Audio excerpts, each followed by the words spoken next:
Jeshi la Polisi mkoa wa Dodoma limemkamata na kumfungia leseni ya udereva kwa muda wa miezi mitatu dereva wa serikali aitwaye Bakari Kasim Rudohela, huyu ana miaka 32, ambaye alikuwa akiendesha gari la serikali lenye namba za usajili STN 6256.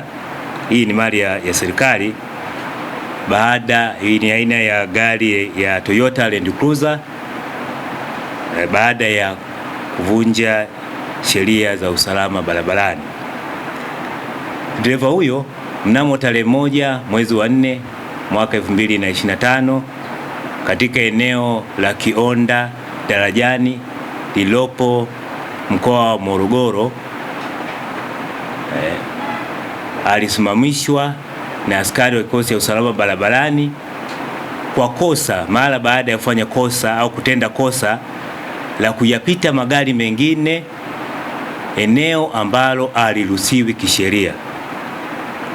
Dereva huyo mara baada ya kusimamishwa alisimama na askari alimweleza kosa alilolitenda. Wakati akiendelea kupata taarifa za gari hilo kwa ajili ya hatua nyingine za kisheria, dereva huyo alirudi nyuma kisha kuondoa gari hilo kwenda mbele kwa kasi, kitendo ambacho ni kinyume cha sheria. Tukio hilo lilisambaa kwenye vyombo vya habari kwenye mitandao ya kijamii kuanzia tarehe 1 mwezi wa 4 mwaka 2025. Jeshi la Polisi linatoa rai kwa madereva wote kuheshimu na kufuata sheria za usalama barabarani, ikiwemo kuzingatia kanuni pamoja na taratibu zote za usalama barabarani ili kuepusha ajali. Jeshi la Polisi halitasita kuchukua hatua za kisheria kwa watu wote au kwa madereva wote wanaokiuka sheria za usalama barabarani.